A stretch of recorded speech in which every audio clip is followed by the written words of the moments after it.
മുണ്ടത്തിക്കോട് വെടിക്കെട്ട് ദുരന്തത്തിൽ തിരുവമ്പാടി വിഭാഗത്തിന്റെ വെടിക്കെട്ട് ലൈസൻസി മുണ്ടത്തിക്കോട് സതീഷ് മരിച്ചു. 90% പൊള്ളലേറ്റ് തൃശൂർ മെഡിക്കൽ കോളേജിൽ ചികിത്സയിലായിരുന്നു. വിവരങ്ങളുമായി സാരംഗ് ചേരുന്നു. സാരംഗ്, ഗുരുതരമായി തുടരുന്ന 4 പേരിൽ ഒരാളാണ് മരിച്ചത്. എന്തൊക്കെയാണ് വിവരങ്ങൾ?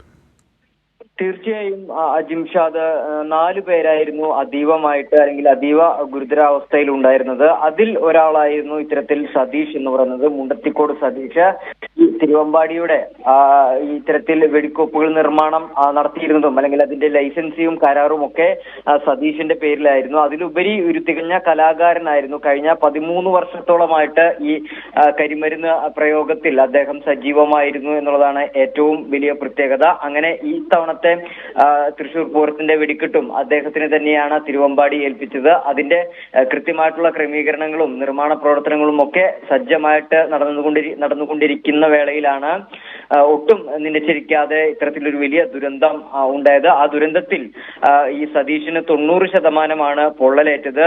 ഉടനെ തന്നെ സതീഷിന്റെ ദേഹം കണ്ടെത്തി ചികിത്സ നൽകിയിരുന്നെങ്കിലും കഴിഞ്ഞ കുറച്ച് ദിവസങ്ങളായിട്ട് തീവ്ര പരിചരണ വിഭാഗത്തിൽ ചികിത്സയിലായിരുന്നു. പരമാവധി ജീവൻ തിരിച്ചെടുക്കാനുള്ള ശ്രമത്തിലായിരുന്നു ഈ ഡോക്ടർമാരും അതോടൊപ്പം തന്നെ ആരോഗ്യ വിദഗ്ധരും ഉൾപ്പെടെയുള്ളവർ. പക്ഷേ ഏറ്റവും ഒടുവിൽ വരുന്ന അല്ലെങ്കിൽ ലഭിക്കുന്ന വിവരങ്ങൾ അനുസരിച്ച് അദ്ദേഹത്തിന്റെ ജീവൻ പോയിരിക്കുന്നു, അദ്ദേഹം മരിച്ചിരിക്കുന്നു എന്നുള്ളതാണ്.